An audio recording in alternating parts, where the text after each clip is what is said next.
I do believe everybody should have the right to defend themselves if threatened with harm, and that's whites, blacks, and anybody. But I want to clear up some stuff as well.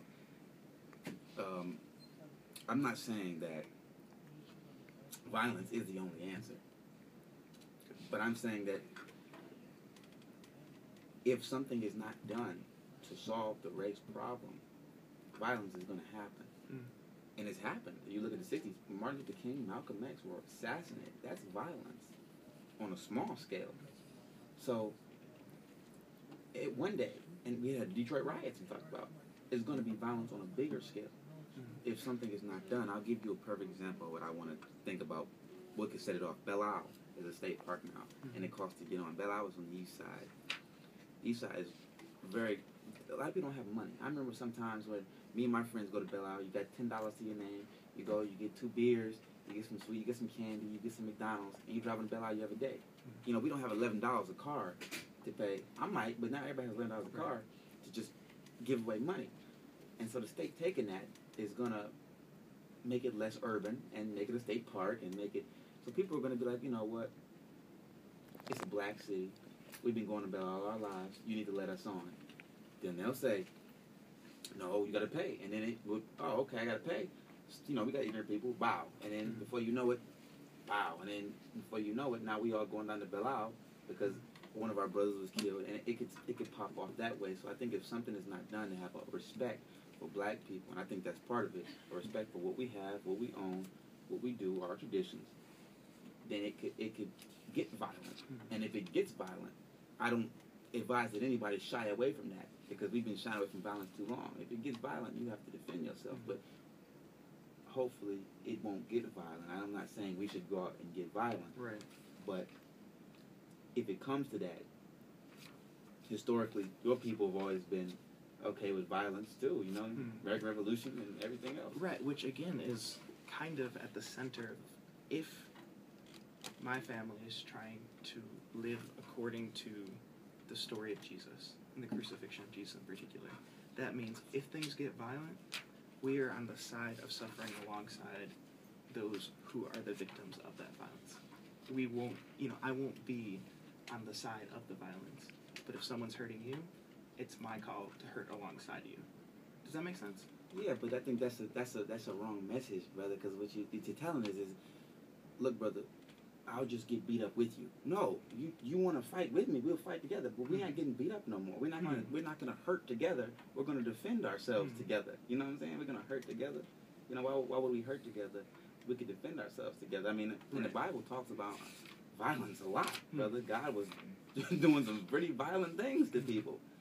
There's one verse in the Bible that says, just as you have spilled our blood, you will be giving your own blood to drink in abundance. So the Bible talks about violence, but I like that attitude. You know, please come, help us. But we don't want to send a message out to black people that you have to suffer.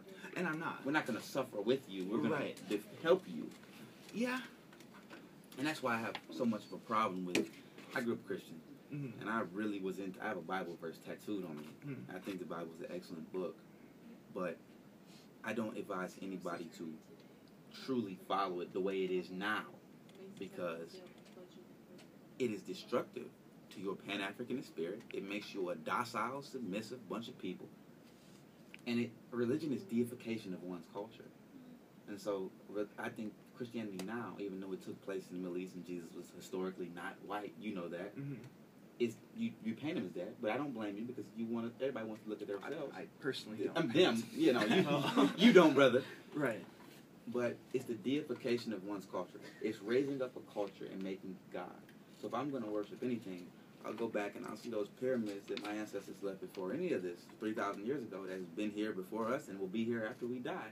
And I worship them, or I'm not going to use the word Allah for God, because that's an Arabic word. I'm not going to use the word God for God. That's an English word. Or Yahweh, because it's a Hebrew word. I'm going to find the African word for God, and I'm going to use that, because it's important that we stick to our culture.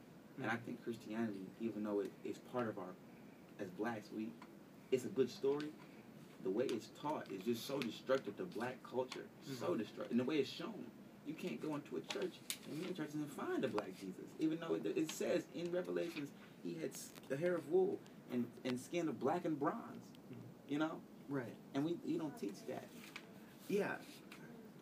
I understand what you're saying. You know? To me, helping my church see beyond the cultural picture of Jesus we have to who Jesus actually is and was. And I think I would say that. I think that's good. But why do we have to see beyond the cultural picture? I want my people to see the cultural picture, because when you see a black Jesus, you say, hey, that guy was who they worship, and he looks just like Yeah, me. I'm not saying let's find Jesus without culture. Yeah. Instead, I'm saying find a God who both transcends culture, but also That's is true. expressed in multiple cultural perspectives. And for me to see Jesus through your eyes is to see Jesus more fully than he would be otherwise. And I don't want to just focus this on theology and talk But about I get what seeing you're saying. Jesus. That's a good point. So if we only worship our culture and our deification of our culture, then it's going to be my God versus your God. And that's why we're going to get violence. But if I can see my God in your culture, if I can see Jesus in the black community, then my allegiance to Jesus and the family that we then share as God's children it makes the violence, it kind of takes the sting out of the violence. It does to an extent. I'll give you a story.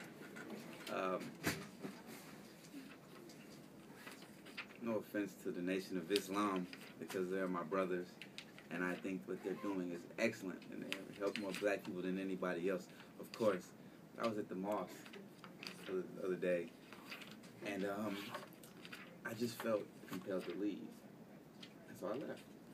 And my girlfriend asked me why, and I said, because I don't want to hear anybody trying to use God for their own cultural gains. Because I feel like, you know, if you guys did it and then we do it, you know, God was black, God was white. You know what I'm saying? So I went to a Catholic church, and I just sat down and I worshiped with whites. And I know, and I still felt the same when I was in there. I was like, you guys know you evil bunch of people, but we didn't talk about that. We worship together. And then when we leave, we can, I don't want to kill each other, hate each other. I think that I do agree to an extent that God should be left out of it, to an extent. That's why I try to push away from don't really leave your religion at home, you know what I'm saying? Because, you know, because I do agree with you on that. We can't, we have to make your God our God, so our gods aren't fighting.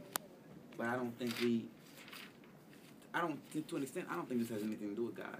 I think this is a matter of when you're shooting black kids, we got to defend ourselves. I think, because God, we can talk about God all day. Some people don't even believe in God. Right. So that's irrelevant, but they believe, and when you point a gun at them, you know? Yeah. And so I see what you're saying about God. It bothers me, because I'm finding myself at this point right now, too, brother.